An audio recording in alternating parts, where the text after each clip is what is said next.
शिव कभी नहीं कहे। 24,000 श्लोक की शिव महापुराण में कहीं नहीं लिखा कि शंकर भगवान को 1.25 लाख बेलपत्र देना। इसमें कहीं नहीं लिखा कि 1000 लीटर दूध देना। यहां तो लिखा एक श्रद्धा का एक बूंद दूध भी विश्वास की बेलपत्र के साथ शिव को समर्पित करोगे तो शंकर उस तुम्हारा कल्याण कर देंगे। उसको स्वीकार कर, स्वीकार।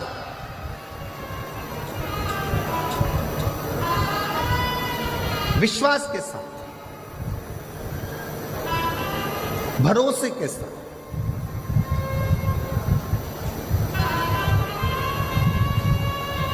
आपका भरोसा श्रेष्ठ होगा तो शिव मिलेगा। संकल्प ऐसा ना करा जाए जिस संकल्प में भगवान तुमसे दूर हो जाए। पुण्य करने के चक्कर में पाप मत कर बैठो। पुण्य करने जा रहे हो और मालूम पड़ा पाप कर्म कर बैठे तो वो पुण्य की कोई परिभाषा नहीं, कोई परिभाषा। भागवत जी होती है तो उसमें प्रसाद का वितरण होता है। राम कथा होती है तो उसमें प्रसाद का वितरण होता है। गीता जी होती है तो उसमें प्रसाद का वितरण होता है। हनुमान जी का कार्यक्रम होगा, भजन संध्या हुई तो उसमें भी प्रसाद का वितरण होता है। पर शिव महापुराण में कथा होने के बाद प्रसाद का वितरण भी नहीं होता। प्रसाद का वितरण भी नहीं होता। क्यों? पुण्य करते करते कहीं हम पाप कर्म ना कर बैठे। प्रसाद कहां बंटता है? धर्म की जगह पर। किटी पार्टी में कभी प्रसाद नहीं बंटता, शादी में कभी प्रसाद नहीं बंटता, 25वीं शादी की सालगिरह में प्रसाद नहीं बंटता, गोल्डन जुबली सिल्वर जुबली में प्रसाद नहीं बंटता, तुम्हारे बच्चों के जन्मदिन पर प्रसाद नहीं बंटता। प्रसाद हमेशा सत्कर्म की जगह पर, धर्म की जगह पर, मंदिर में, कथा में, सत्संग में, पुण्य की जगह पर प्रसाद वितरण होता है। प्रसाद बांटने वाला जब खड़ा होता है प्रसाद देने के लिए, अपना वाला आता है तो हाथ उसका ऐसा हो जाता है और पराया आता है तो हाथ ऐसा हो जाता है। पुण्य की जगह पर खड़े होकर भी वो प्रसाद बांटने खड़ा है। प्रसाद देने वाले का प्रसाद है, मंदिर का प्रसाद है, पर अपना बेटा आया तो हाथ ऐसा हो गया, अपनी पत्नी आई तो हाथ ऐसा हो गया, अपना वाला आया तो हाथ ऐसा हो गया, और दूसरा आया तो थोड़ा सा चल चल, और अपनी पत्नी आई तो तुरंत उसको ज्यादा से ज्यादा दे दिया, बच्चे को ज्यादा से ज्यादा दे दिया। धर्म की जगह पर खड़े होकर भी अगर तुम अपना और पराये का भेद करोगे तो नरक चले जाओगे। इसलिए शिव महापुराण में प्रसाद वितरण नहीं होता, क्योंकि शंकर यहाँ 24 घंटे रहता है।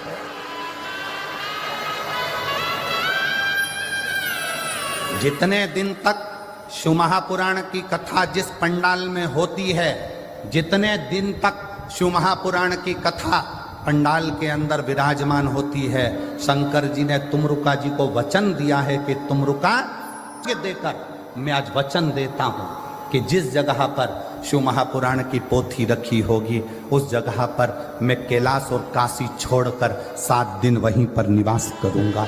मेरा वहां निवास है। अब शिव जी का यहाँ निवास है और शंकर के दरवाजे पर प्रसाद वितरण हो, किसी को ज्यादा किसी को कम दे दिया, शंकर की दृष्टि में आ गया तो भोगना जीव को पड़े। इसलिए शिव महापुराण में प्रसाद वितरण की मूलता नहीं है। शिव महापुराण का सबसे बड़ा प्रसाद है श्री शिवाय नमस्ते। हम आप भी जपो, दूसरे को भी जपो, आप भी भजो, दूसरे को भी भजो। संकल्प ऐसा ना लो जिस संकल्प में दुख खड़ा हो जाए। 2 बूंद देसी गाय का अगर वेद लक्षणा गाय का दूध है वो शिव को स्वीकार, केमिकल का दूध शंकर को स्वीकार नहीं, शंकर को स्वीकार नहीं।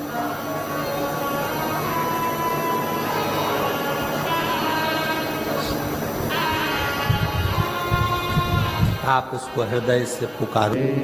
शिव को बिना आडंबर के, बिना दिखावे के शंकर को कुछ दोगे, शिव स्वीकार करो, शिव स्वीकार करो।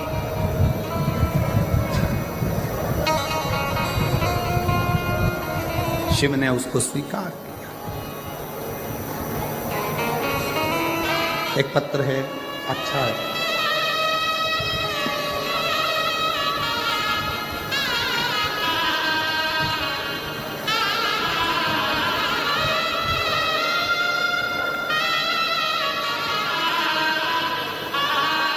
फिर भी कोई लाभ नहीं हुआ। मैंने कथा को सुनना पहली बार 2020 में चालू करा, फिर आपकी कथा सुनकर मेरा मन हुआ। आप कहते हो कथा के पंडाल में बैठकर जो मांगा जाए वो मिलता जरूर है।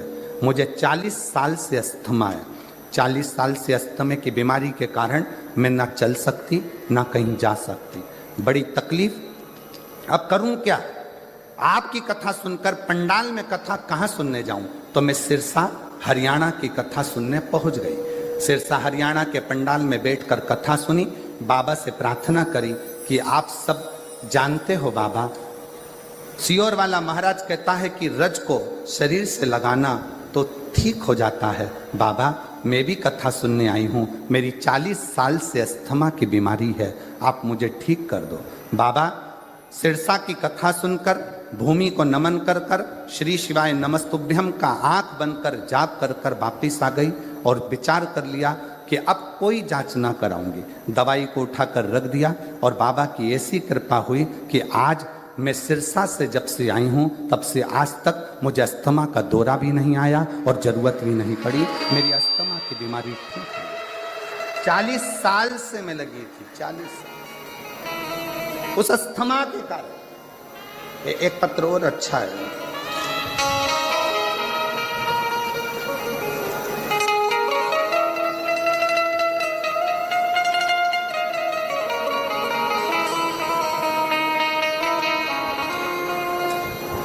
मेरा नाम राजेश कुमार शर्मा, गांव का नाम ठुकरिया सर, तहसील श्री डूंगरगढ़, जिला बीकानेर की निवासी हूँ। कहीं बैठी हो तो हाथ हिला सकती हैं। मेरा नाम राजेश कुमार शर्मा, गांव का नाम ठुकरिया सार, तहसील डूंगरगढ़, जिला बीकानेर की निवासी हूँ। मेरा मोबाइल नंबर ये है। कहीं बैठी हो या कहीं बैठे हो तो हाथ हिला सकते हैं।